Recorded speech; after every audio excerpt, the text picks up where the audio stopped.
What's good, everybody? Welcome back to more Twin Wrestle Pods, and we are back in full effect. I'll say, for the time being. Bless you. We are back in full effect for the time being as I fix my sock. Hold on. We really want to know about you fixing your sock, huh? I mean, it is what it is, man. We live on location. Um, so we are one subscriber away from 100 at the recording of this video. Jacob Fatu video that I dropped last week is just like going crazy on the channel so far, unlike other videos. So, if you enjoy that content, make sure to like, share, comment, and subscribe so I can know what we do on this channel. You enjoying it? Man, we came here today to talk about this crazy week we had in wrestling, starting with Monday Night Raw and then with Friday Night SmackDown. We're going to talk about those two shows. Dynamite had a very good show as well, but I got to finish watching Dynamite. They currently doing the On Heart Cup tournament, and it was a fire promo between Swerve and Will Ospreay that I got to check out. But Monday night, we had the very unexpected return of Seth Rollins to kick off the show. And it was in Corpus Christi, Texas. Corpses. I know that's what Solomon called it. Because, I mean, it's warranted. It's warranted because they be dead as fuck. I mean, you could say that for almost 75% of the United States. Just a simple fact, most of the crowds don't really, get up for shows. If it ain't Chicago, like clearly we saw Friday, or like maybe Madison Square Garden or something like that. Like the smart march crowds they call them. Yeah, it's usually hit or miss. Yeah. But Monday Night Raw kicked off with the unexpected return of Seth Rollins. I did not expect that. I did not expect the turn on Raw and Seth Rollins be there because he tore his meniscus at Wrestling. Well, he's working on the torn meniscus for what? Part of the when he get injured, like in January. So he's been working on that torn meniscus since like January, and I did not expect him to come back after WrestleMania 2 months after that. I did not expect that. But he came back. He threw his hat inside of the bowl for the World Heavyweight Championship discussion and picture. Because at Money in the Bank, he is going to face Damian Priest, which I think is a very good matchup. I like the way Triple H is booking Priest, in the sense like he's making him go against like workers. You know what I'm saying? Like defended it against Jey Uso, defended it against Drew McIntyre. Now he's going to defend it against Seth Rollins at Money in the Bank. I like that. And this is a dicey situation because I can see it going both ways. But I'll tell you how I would do it if you want to jump in. One thing I want to say is to piggyback off what you were talking about as far as the booking goes. I think there's a story what Damian Priest has, as far as the booking is, with him proving himself against, world title contenders. Uh, you know, by so like the story is people will probably think, oh, he just cashed in on Drew McIntyre. You know what I mean? You know what I'm trying to say? Like he cashed in on him at a weak point or whatever. I mean, but that's what the Money in the Bank is for. Yeah, that's what it's for. But I think the story is Damian Priest is proving people wrong, trying to prove that notion wrong that he just took.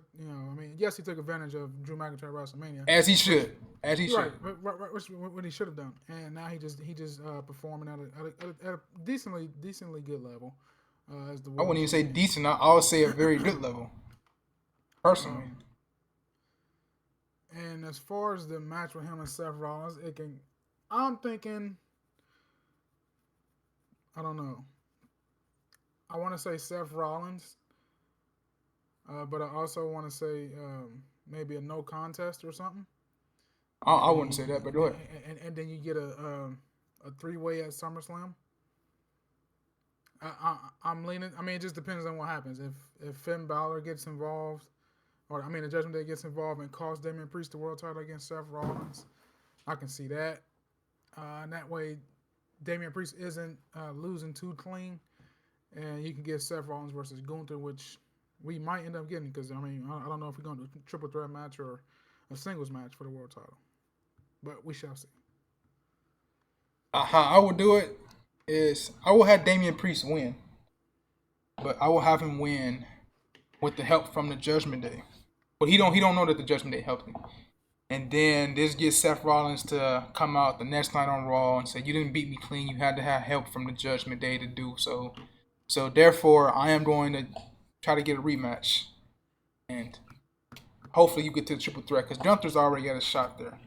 And the problem with the Gunther versus Priest matchup is the same problem I have with the Priest versus McIntyre matchup is that they're both heels. The crowd won't know who to cheer for. They'll probably just cheer for Gunther just for the sake because they like Gunther more than they like Priest.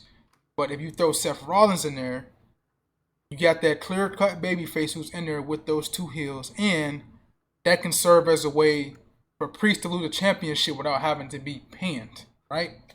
So I would put Seth in there to make it a three-way at SummerSlam for the World Championship and just have Gunther pin Seth Rollins in a triple threat match. Save face for Damian Priest. Gunther gets the win. Seth Rollins don't lose nothing from taking the pin. You know what I'm saying? That's how I would do it. As opposed to just one-on-one matches. I know everybody like one-on-one matches per se, but this is a match. This is a situation where a triple threat calls for it because both guys in a future one-on-one match concept would be heels, and heel versus heel don't really work out that well when it comes to the fans cheering for who. You know what I'm saying? So that's what I would do. I mean, you can't go wrong with either scenario. As far as triple threat match, that way you can get everybody on the card. But if Damian Priest does lose, maybe we get Priest versus Balor at SummerSlam. But we'll see. Yeah, we'll see. I will say that the world title the world title championship picture looks pretty good going into SummerSlam. I mean, obviously we just got finished with Drew McIntyre, right? We have Gunther on the weights. Obviously, Priest is the champ. You got Seth Rollins back. Um, it's shaping up pretty nice. And then the segue off of that, which I'm pretty sure we're about to talk about anyway, is the chase for the Intercontinental Championship. Um, just to touch on it, it's not gonna be probably nothing long. I'll say that picture's looking pretty nice as well. Um, I mean, Sammy. Hopefully Chad Gable gets back in there in some way. Then you got Braun He Breaker. will, man. He will. I'm dropping a video on that separately, but he will. Braun Breaker. Even Ludwig Kaiser actually. Bronson Reed. I can see him being a good to great heel in the mid card. Sheamus. So even Dragunov, if we can get to that point, and even Ricochet to a degree if he wants to come back.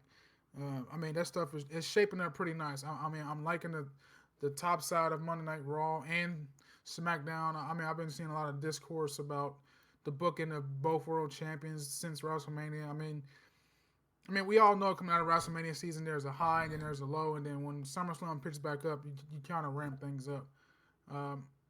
My take is always just be patient. Don't you don't want to rush to get every great outcome. You know what I mean? And if everybody online is a booker in a sense, right? And then everybody always has an opinion on what should be done next. Like coming out of Clash of the Castle. I'm sorry. When CM Punk screwed over Drew McIntyre, people was like, "Oh, that was terrible booking." But if that doesn't happen, we don't get what happened on Friday. You know what I mean?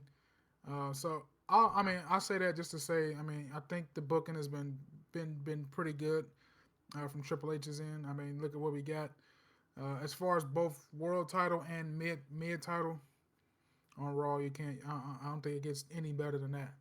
So yeah. Yeah, that segment from Monday Night Raw with Sammy, Braun, and Sheamus was an awesome segment.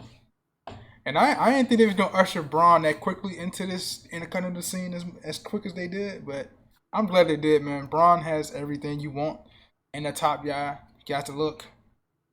He's he's he's proven on the mic at this point. He don't need to say too much. His ability, Well, his physique and stuff sells itself. So he's cool when it comes to that.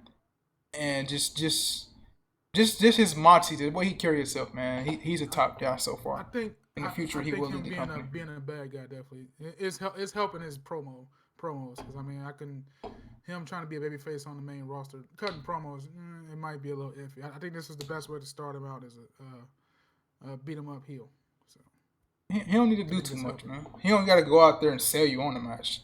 His what he do in the ring sells you to him anyway. He's been having a path of destruction since he's been on Raw. Remember what he did to fucking Ricochet, Dragon off, and then the motherfucker the enhancement talent he broke in half like 3 or 4 5 weeks ago. Tanner, what was his name? Tanner or something. When he speared him like 6 times. Braun Breaker just he's intensity. That's all you need to know about Braun Breaker.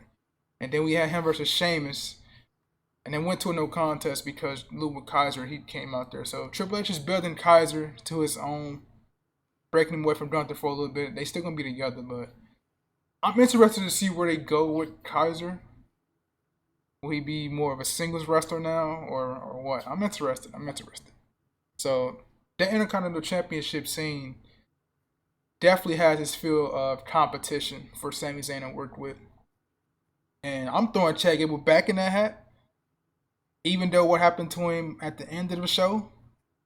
But I think that's just another layer to what we're gonna get in the coming weeks. Probably next, probably I won't say the Monday. I'll probably say the Monday after that, towards Money in the Bank, since they took him out of the qualifier match based on what happened at the end of Raw.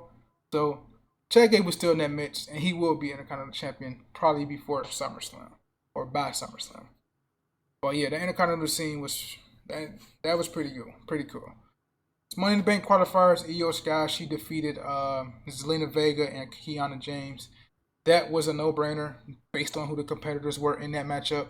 Kiana James just got there. She's not going to be in the Money in the Bank, even though I like what Triple H is doing with this Money in the Bank scenario. Based on what we got from Monday and Friday, we'll talk about that at the end. For we had to breeze on that for a little bit at the end, but no surprise there. EO picks up the win. Same with the men's. You had Jay picking up the win over Finn Balor and who was the third guy? Rey Mysterio. And Rey Mysterio. So man, you can pick and see who's going to win out of that bunch. And that's really the key themes of Monday Night Raw. And to cap that off, we got one of the best segments with the debut of the Wyatt Six. Kind of like it wasn't quite on the level as when Bray returned at Extreme Rules a couple years ago, but it was damn near close. And I enjoyed it, man. I liked it really a lot. They didn't have no supernatural elements at all. Same entrance presentation as Bray really with the wooden door, the same song. You didn't get the lyrics, but you got like the instrumental beat playing. And then you had the stretching in their wave, like and gorilla in a gorilla position. Um, Backstage, just people laid out, and a couple people were Chad Gable, as we saw at the end of the show, with blood dripping from his head, and that's another layer to the story. But man, I really loved that segment. I really did. Nikki Cross, Sammy, Dexter Loomis, Joe Gacy, Eric Rowan, and Bo Dallas as Uncle Howdy. Costumes looked pretty fucking cool.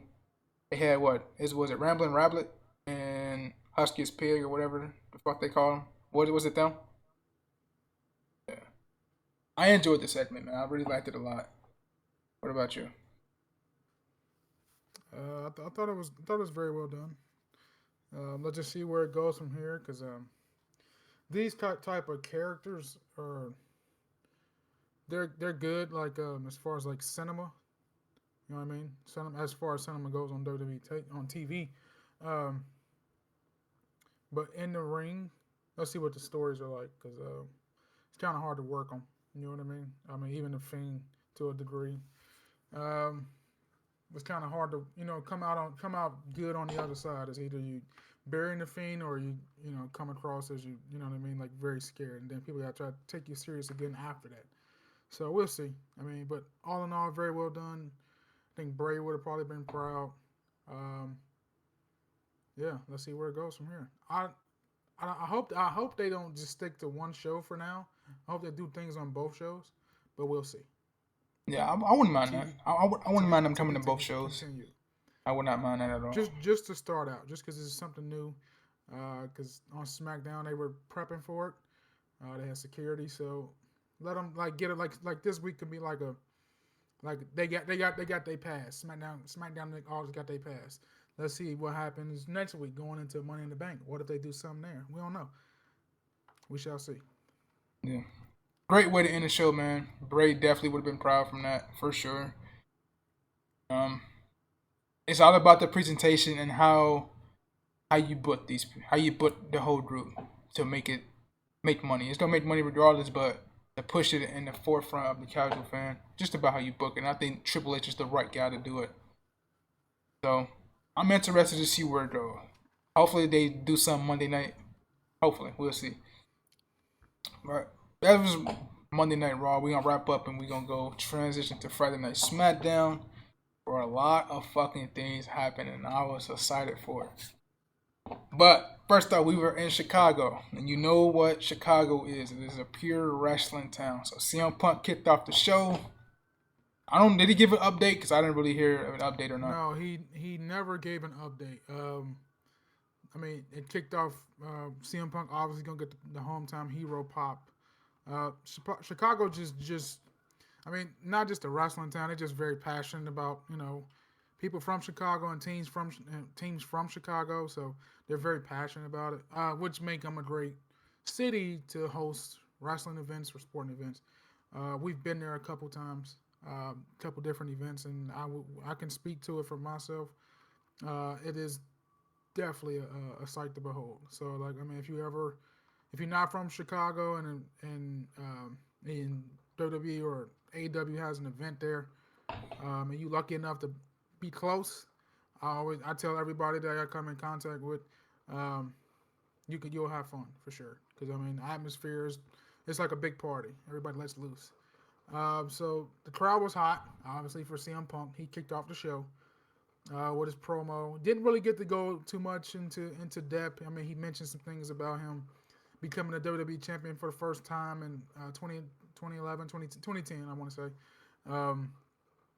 at Money in the Bank, and how he tried to transition that into Drew McIntyre letting his people down in Scotland over at Clash at the Castle, and how about he made Drew McIntyre's life a living hell because Drew McIntyre kicked him while he was down, so CM Punk is going to kick him while he's down.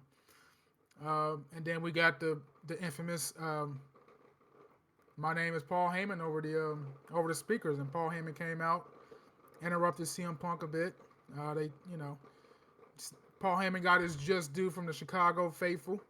Everybody gave him a standing ovation, and then we got the reunion of CM Punk and Paul Heyman on WWE TV for the first time. I want to say I don't think they've been in touch since CM Punk came back. I could be wrong, but I think this is probably their first contact on screen as the characters of CM Punk and Paul Heyman. Yeah, so great segment. They get interrupted by the Bloodline, Solo Sikoa and the Tongans. They come out and threaten CM Punk, tell him to leave the city of Chicago, or they're gonna make him leave. CM Punk is not taking that, backing down. He's not backing down from that. So they quickly surround the ring. And what do we hear? We hear the crowd start to get up, and we have the American Nightmare, Cody Rhodes, coming from the crowd with 2 baseball bats, the equalizers, and he sends the heels running. So that's a hot start to the show. And then it sets up the main event, which is Solo Sikoa versus Cody Rhodes.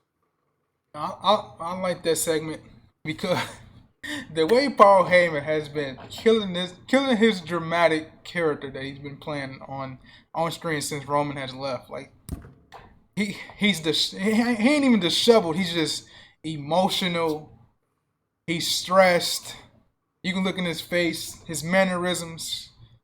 Oh yeah. He can't really talk. Can't get a full sentence out. He's When scared of the bloodline. Like when Solo mentioned the thing about Roman, he didn't.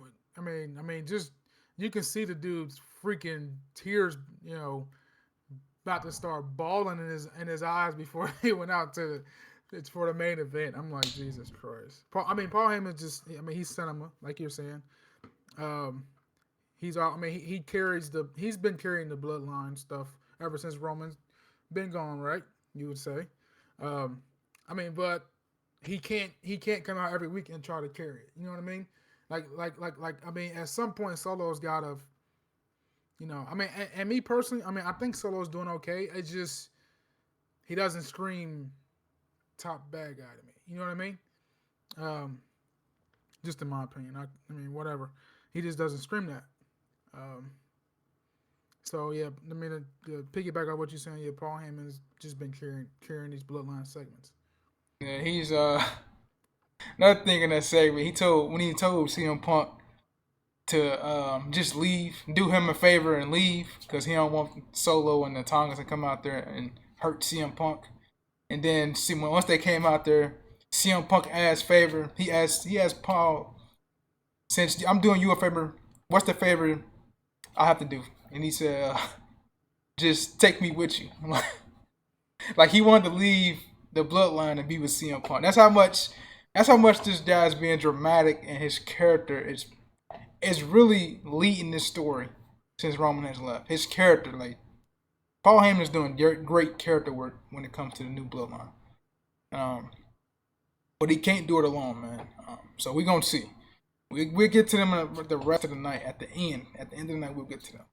But like you said, to set up the main event for Solo versus Cody, and we had I believe, three Money in the Bank qualifying matches. Yeah. First, we had Bianca Belair, Chelsea Green, and was it Michin in the first match? And this was unexpected.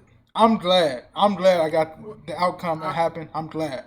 Only thing I'm gonna say is this wasn't a prediction. I think I just I didn't even I fell asleep on the whole show, right? Um, but like I had seen I think Bianca was coming out, right? I think they went straight. Well, her and Jay Gargo had the backstage segment in Gorilla, and they were talking about getting a rematch for the tag titles. And Bianca was like, let's just focus on my qualifying match, and then you focus on your qualifying match, and then we'll go from there as far as the tag team titles go. So we go. Bianca makes her entrance, and then before they go to commercial, they pop the graphics up or whatever. It was like, who's in this match, and it was Chelsea and Michi, and I just happened. I don't think I was just walking past the TV or something, and I was like, huh. I was like, Chelsea. She's from Canada, so she might, you know what I mean. So I was just like, I was like, you can't have Money in the Bank without Chelsea being from Canada, right? And it didn't even dawn on me really like she was gonna win or anything. I was like, well, whatever. Then I just went and did something else, and then I woke up to her winning. I was like, oh, it makes sense though, because I'm pretty sure everybody, like you said, it was unexpected, but everybody just picked Bianca Belair to win. You know what I mean? Obviously, right? Just like how he said Io Sky should have won, and she did win. Um, I just think a lot of stuff is a little different with Triple H.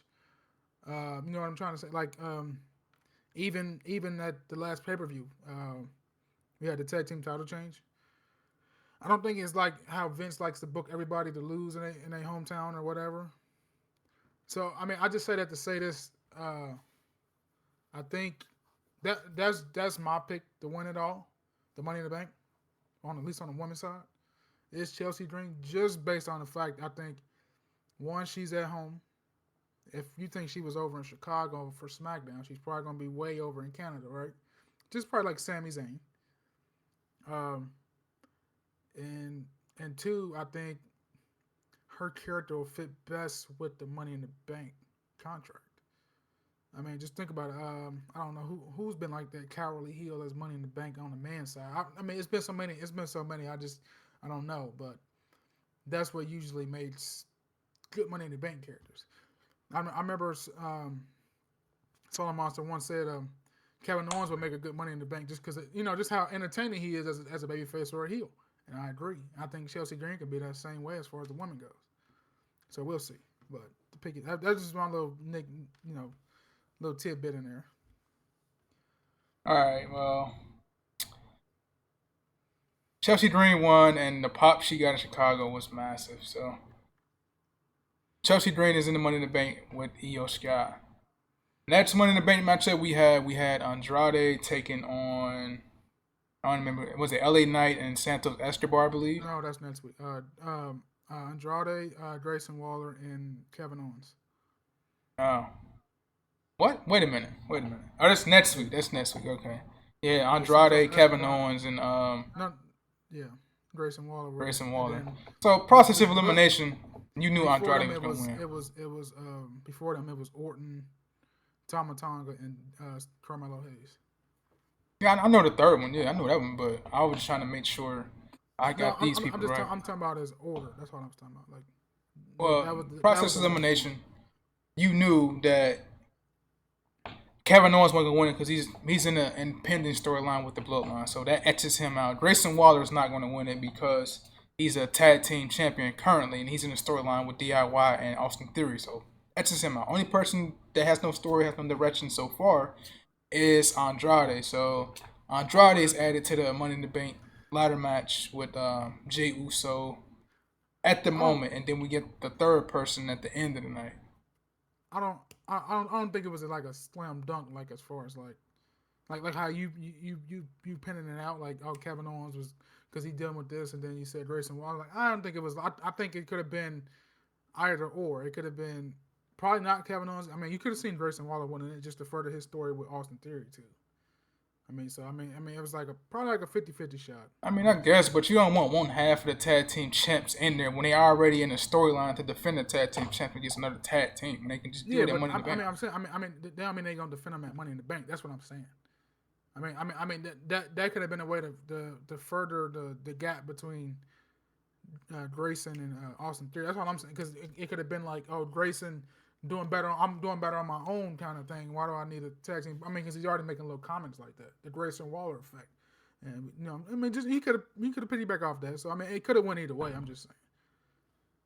All right. Well, next matchup, man. Like I said, we had Carmelo Hayes, Randy Orton, and was it Santos this time? No. Who was it? Tama Tonga. Tama Tonga, yeah, Tama Tonga. And process of elimination here. Tama Tonga and Orton both in the storyline. So that leaves Carmelo Hayes. I'm glad Carmelo Hayes won anyway, to be honest. Orton has already been in Money in the Bank, cashed in on Daniel Bryan. Don't need to be in the ladder match. And plus, he had a back injury, so why the fuck would he be in there in the first place? Tama Tonga, Bloodline, don't need to be in there, so they cancel each other out. And I'm glad Carmelo Hayes picked up the win. Now, I do like what Triple H is doing with this Money in the Bank iteration.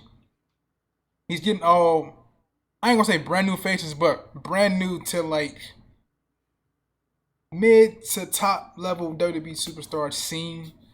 So you're getting a lot of new faces. Jey Uso on his own. He's not a new face, but Jey Uso as the main event. Jey Uso, the character, on his own. He's in the Money in the Bank, so that's great. Andrade, who has nothing, who has been doing really too much, but you gotta be patient. It's a marathon, not a sprint. So put Andrade in there, which is a great thing. Then Carmelo Hayes, the #1 draft pick, first SmackDown, he's in there. Just got drafted from NXT, so you gotta get, put him in there as well. And then next week's matches we have what? LA Knight. Is it LA Knight Santos? Is he in that one too? And then who's the third guy in that one? Logan Paul. Yeah, see, Logan Paul and LA Knight, I don't see either one of them being in there. So Santos gets that one. And then they announced another match, didn't they? For next week, right? Jade Cargill, Tiffany Stratton, and Candice LeRae. Yeah, and that one I'm gonna take Tiffany Stratton because that's gonna be for the storyline with her and Nia Jax once Nia Jax beat Bayley. So I think there's Indy Hartwell. We don't want to worry about. We'll talk about that later. No, I'm just. I mean, okay. I know Indy Hartwell. She's in one of them, but we'll talk about that shit later. Let's get on to this main event segment, man. Solo Sikoa versus Cody Rhodes. Now, as I'm watching it live, I'm like, It's like 9:45 p.m. and they about to just now start this match. But they was doing a segment backstage at the time. I'm like, Cody's coming out at 9:48. They ain't gonna have enough fucking time to do this match. Like, there ain't no way. Unless they do a quick 6, 7, 8 minute match, but you ain't doing no quick match like that with Cody Rhodes or Solo Sikoa in the ring. And then I turn away from the TV, and then next thing I know, I just fucking see Jacob Fatu. I don't know. I'm like, what the fuck just happened?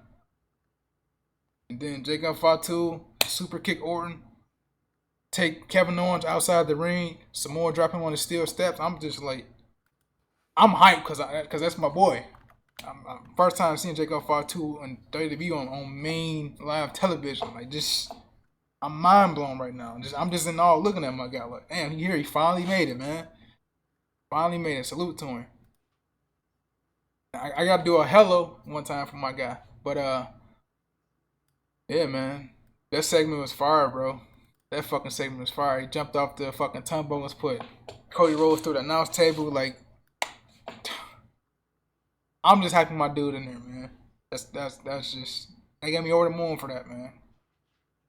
My video just previous to this video we making was all about Jacob Fatu, and just to see him just pop up out of nowhere like Friday night, like, I didn't expect that. I enjoyed it. What's your thoughts on the segment, man? Just fantastic. Huh? Very well done. It was fantastic segment. What the hell kind of response is that? It's Jacob Fatu. What you mean? What you mean? Man, it's Jacob Fatu, man. What the hell you talking about? Robotic motherfucker? What you mean? It was fantastic segment.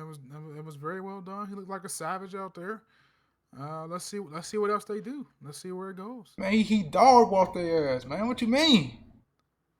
Is it gonna lead to him at Money in the Bank in the tag team match, or is he what he gonna do? We gonna see. Hey, I don't know, but now I do know that I'm intrigued by this bloodline storyline now because Jacob Fatu's in the fold. I'm intrigued. I'm watching it. But baited like this, I'm right there, man. I'm there. I'm there for it. I can't wait for SmackDown next week to see my guy on that bitch screen kicking off SmackDown. I can't wait. But man, that's this little WWE weekend review thing we wanted to drop off. SmackDown was a fantastic show. Raw was a fantastic show. I had to come up here just to showcase both of them, you know. And if you didn't watch them, you should go out and watch them because they both are great shows, great storylines, and something added to current storylines. So, fantastic week for WWE, fantastic week for wrestling in general. But man, yeah, that's what we got. You got any final words for the people, man? I will say, check out Dynamite. Dynamite, they put on a good show, like you said earlier. And I think there was a promo from Jeff Jarrett on Collision for about his involvement in the Owen Hart tournament. I think anybody should check out. I think it was fantastic. I think it was very well done. If you don't watch Collision, I would say just don't watch it, but go out your way and see that little promo. It's probably like 2 minutes. It's very well done. It kind of makes you think that Jeff Jarrett may win the Owen, but I don't know. I don't think he will just because there's a title match at the end, but just watch it. It'll kind of bring a tear to your eye, you know, knowing how much it means to him. But other than that, man, just keep doing what y'all doing. Keep subscribing. Keep the the energy up on the channel. Comment down below. We want to hear from y'all too. Yeah, man, that's all I got. All right, man. That's all we got for today, man. Y'all heard, man. Keep liking, keep subscribing, keep commenting. Let's get to 100, bro. We should get that. If I'm on it or not, predictions for the Money in the Bank here pretty soon. So. All right, man. Y'all take it easy. We out of here, man. Peace out.